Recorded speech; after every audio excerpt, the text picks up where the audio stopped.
Hello and welcome to the Creator to Create show. Today I have with me Lynne Stringer. Welcome, Lynn. Hello. Would you like to tell everybody a little bit about yourself, please? Sure. I have been a writer all my life. Since I was very young, I started writing different things. When I was about 8, I wrote a little book and wrote it in felt tip and stapled it together. And that was my first foray into writing. Of course, now I do it a bit more seriously, and I've been a published author for 12 years now. So that's been really good. I write mainly science fiction for a young adult audience. And although I'm a Christian, I write more in the secular mainstream field than Christian books. So that's just a bit about me. Cool. So, what are you working on then at the moment? I'm working on, I had this book, Keeper of the Archives. This is my latest full-length novel out. It was released last year. And at the moment, I'm working on a kind of prequel. It's more of an origin story, really, for one of the characters in this book. Um, and so I finally, after many months, the longest it's ever taken me to write a first draft, it took me about 5, 6 months to write the first draft. I finally got it down and I've just started editing it a little. Just to see how I was going. I didn't wait as long as I really should have before looking at it, but there were some things I knew I'd changed that I had to adapt, and I wanted to do that while it was fresh in my mind. So yeah, just working on that one at the moment. Okay, so you'll draft something, then you let it sit for a while. How long do you like to let things? Usually I try and let it sit for 4 weeks because that's a good way to come back to it fresh. I made it about a week this time before I started to fiddle. But like I said, that's because I knew some things had altered that I was going to have to change in the beginning. So I thought, okay, just go through it now and deal with those things and then leave it a bit longer after that. Yeah, right. I see, I see. So, saying that you write generally for the general market, not the Christian market, do you Mm. feel bound or boxed by that?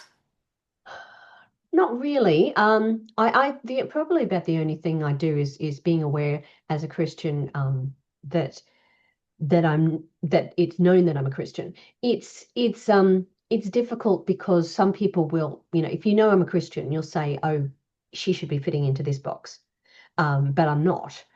And then if you find it, they like my books and they find out I'm a Christian, they may not be that keen on it. Are they possibly some people may worry that I'm going to suddenly try and Do an altar call. proselytize them. Yeah, In a exactly. book. And I don't want them to stop reading because they're worried I'll suddenly preach. So Mm, that's not what I feel, at least to this point, not what I feel God's called me to do with my books. So yes.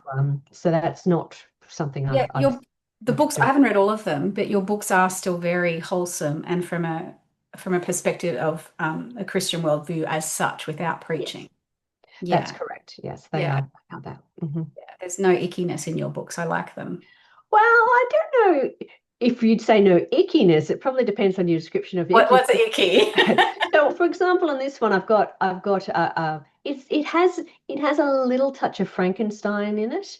So if there's someone who chops body parts off people and gives them to other people, That's icky. so I think that's pretty ick.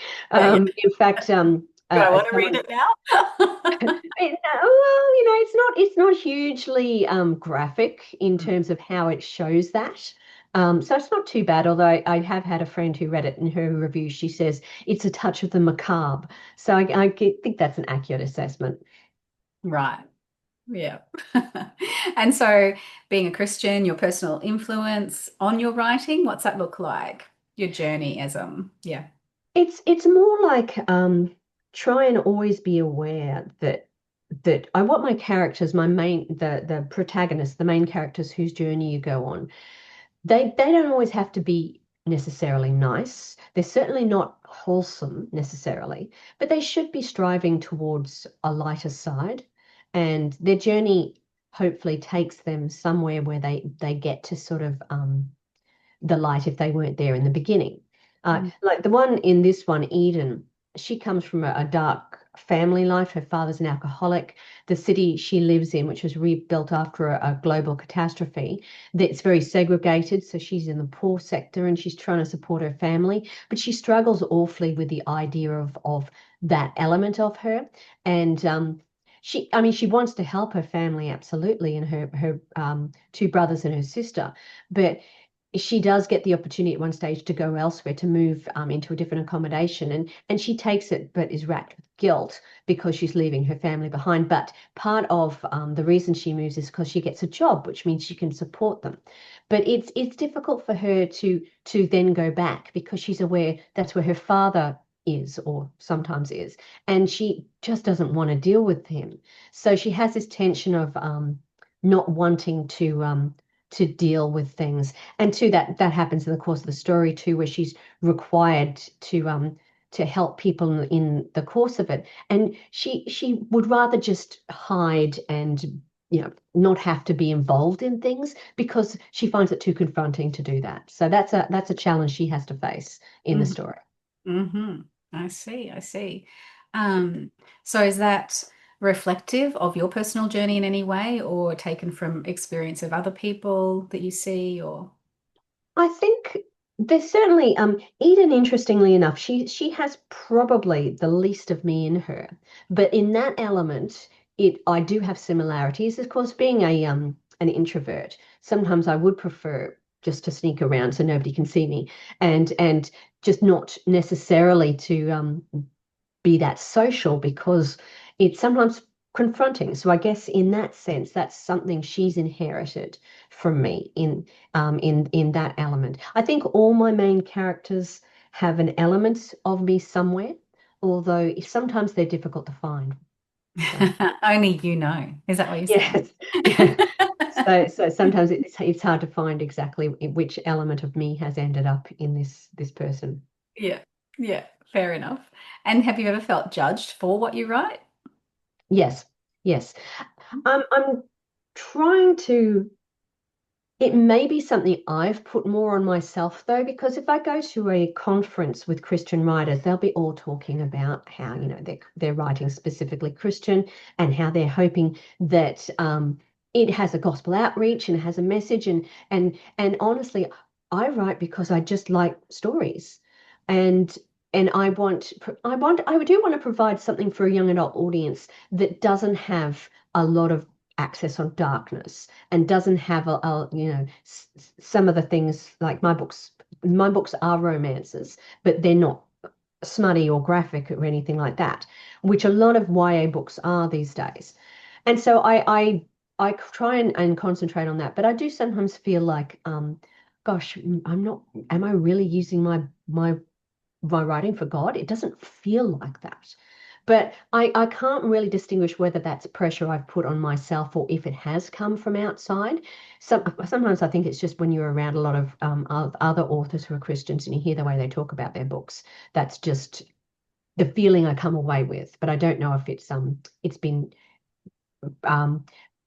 been generated from anyone else or if it's just me. Perhaps that's just something for you and God to work out together. Well, there's no doubt in my mind he has called me to do this and to write what I'm writing. That's absolutely the case. Because I did try and write a Christian manuscript once, and nobody wanted it. Yeah. And this book of mine, which is to this point my only contemporary book, Mm, it's the most Christian thing I've written. It's also the least popular. So, mm. so it's like, okay, maybe that was just a sign from God. Said, no, no, no, you don't do that. That's not what I want you to do. So I'm trying to do what I'm told. Yes, obedience is a good thing. It is. It is. It's usually a necessary thing, and you can't get away with not being obedient for too long. Yeah, and I understand what you mean by walking away from those conferences, sometimes feeling that, Mm, because mine are very much on the edge of nowhere. They're not my books, they're not for the general public and they're not for the Christian, apparently. They're mm, somewhere in between. And when I try and write one way or the other, it just doesn't work. This is where God's got me writing, and so that's where I sit. mm. Yeah, it's a hard place to sit. It's a real balancing act, and I Mm, think oftentimes we're the harshest critics of people in that position because and I think that comes back a lot of ways to imposter syndrome too, because every author I know has imposter syndrome. We all think, oh, I'm just not good. Maybe I shouldn't even be doing this at all. Is it just a waste of time? Nobody really likes my books. Nobody buys my books. How do I get people to see me?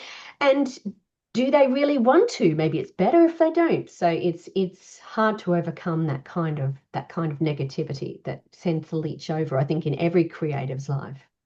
Yeah, you're so right. Every second guessing ourselves all the time. Well, Absolutely. I don't know anyone who doesn't in the No, creative. no, especially creatives. They're the ones I hear it from the most regularly. Yeah. Yeah. So what would you say your greatest challenge is? Probably trusting that I'm doing the right thing. Mm, Trusting that if God wants me to do something else, he'll tell me. I mhm. do regularly ask, and at this stage, he's still saying, nope, nope, this is where I want you. Mhm. So, so it's difficult sometimes, like you said, to sit there, but I do believe that it is where I want, where he wants me to be. It also, it does, I do struggle with most because I hear a lot of authors say, I've got so many ideas, and my biggest struggle is which one to write next. And I'm going, I've usually only got one idea at a time, and sometimes it's extremely hard to even find one. Like the one I've just finished that I'm editing at the moment, it was so hard to get that out, and I didn't. Although, admittedly, Keeper of the Archives, at least the one I'm writing at the moment, I knew where it was ending. This one, when I started writing it, I'm going, no idea where it's going. Not the faintest idea. And it was scary because every other book I've at least known where I was going to. This one, it was just like, okay, I'm hoping for the best. And it worked out okay, apparently. So that's good. Do you generally plot or are you a pantser? I'm a pantser. Yeah. Mm, I plot in my head a bit, and like I said, usually I know where I'm ending up, yeah. but the rest of the journey is is very fraught with many different things. Like I'll tell you another story. This one here, this is the omnibus. So this was originally three books, three separate books, and the final book in the series, The Rain, it was the one I had. Well, half of the first half I knew so well because that was basically where the entire trilogy was heading. But the second half of it, I only wrote when I suddenly went, gosh, this book's too short. It needs to be longer.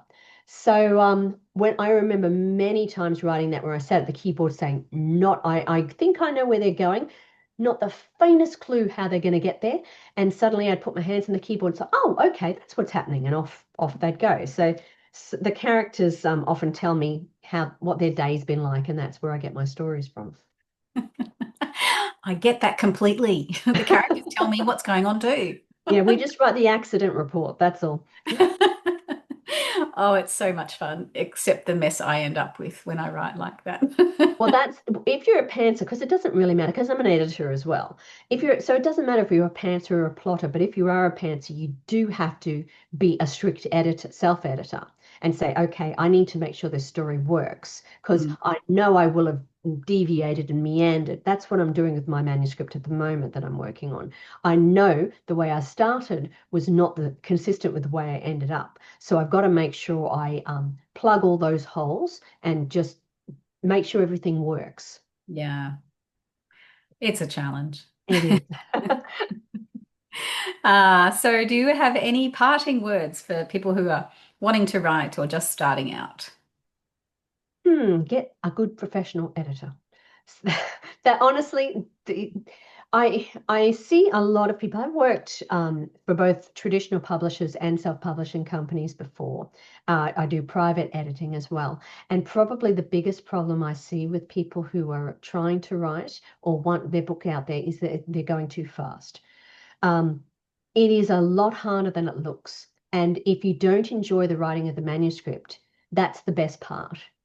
So if you've struggled to do that, seriously consider whether maybe this is not what you're supposed to be doing or not the best use of your creativity, because that's the part you should enjoy. It only gets harder from there. You then have to edit it yourself and make sure it works. Then you need to get someone else to edit it, and they're going to send you back a file with a whole heap of marks on it, and also probably a report that says this doesn't work, that doesn't work, and you've got to be able to handle that, because then if you do get it out there in the public, people are going to say, a lot more harsh things in their reviews than the editor does.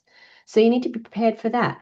Then you've got to find out if you're going to go traditional publishing or self-publishing. Got to decide on covers, got to decide on a bunch of things. Then the hard part is trying to sell the book. Marketing. Exactly. No, it is so difficult and roadblocks are everywhere.